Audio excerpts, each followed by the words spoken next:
అరాచకాలు, అవినీతి, సోషల్ మీడియాలో బూతులు మాట్లాడటం, మార్ఫింగ్ వీడియోలు పెట్టడం లాంటి ఆరోపణలతో అరెస్ట్ అయిన వైసీపీ నాయకుల్లో ఎక్కువ మంది చెప్పే మాట ఒకటే, మాకు తెలియదు, స్క్రిప్ట్ వస్తే మాట్లాడాం. అదేవిధంగా తాడేపల్లి ప్యాలెస్ ఆదేశాలు ఫాలో అయ్యాం.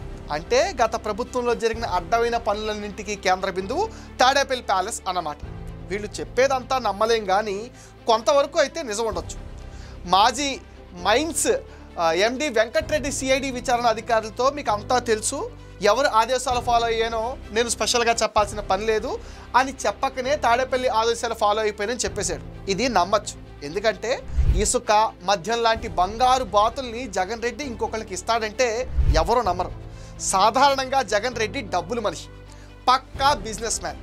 రాజకీయాలను కూడా బిజినెస్లా చేసి వేల కోట్లు అక్రమ సంపాదన పోగేసుకున్న వ్యక్తి జగన్ రెడ్డి. కోర్టులో ఉన్న ఆయన అక్రమాస్తుల కేసు కూడా ఇదే. సోషల్ మీడియాలో బూతులు మాట్లాడిన వాళ్లకు ఆదేశాలు ఇచ్చింది సజ్జల రామకృష్ణారెడ్డి కొడుకు భార్గవ్ రెడ్డి అనే దాంట్లో ఎటువంటి డౌట్ లేదు. కానీ పోసాని కానీ రామ్ గోపాల్ వర్మ లాంటి సెలబ్రిటీస్ విచారణలో చెబుతుంది మాత్రం అంతా శుద్ధ అబద్ధం. తాడేపల్లి ఇన్స్ట్రక్షన్స్ ఫాలో అవడానికి వీళ్ళేం అమాయకులు కాదు. ఉదాహరణకు పోసాని విచారణలో సాక్షి వాళ్ళు స్క్రిప్టు, ఫోటోలు ఇస్తే నేను అలా మాట్లాడాను, నేను నిజమో కాదో కన్ఫర్మ్ చేసుకోలేదు, వాళ్ళు మాట్లాడమంటే మాట్లాడా, నేనేమి ఆర్థికంగా లబ్ధి పొంది అలా మాట్లాడలేదు అంటూ శుద్ధపోస కబుర్లు చెప్పాడు.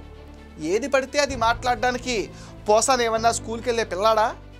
ఇంకో మాట కూడా అన్నాడు, నా కుటుంబాన్ని టీడీపీ జనసేన వాళ్ళు తిడితే వాళ్ళ కుటుంబాలని నేను తిట్టాను అని ఒక కొత్త రాగం కూడా వినిపించాడు. కుటుంబాలని, ఆడవాళ్ళని చాలా అసభ్యంగా బూతులతో రెచ్చిపోయింది మొట్టమొదటగా పోసానే. చంద్రబాబు, లోకేష్ ఫ్యామిలీ గురించి మొదట మాట్లాడింది కూడా పోసానే. పవన్ కళ్యాణ్ పెళ్ళిళ్ళ గురించి, భార్యల గురించి పరమ నీచంగా ప్రస్తావించింది కూడా పోసానే.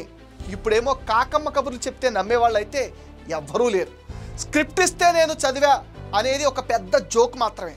ఎందుకంటే ఇండస్ట్రీలో పోసాని ఒక రచయిత, ఆయనకు ఎవరో స్క్రిప్ట్ ఇవ్వాల్సిన అవసరం అస్సలు లేదు.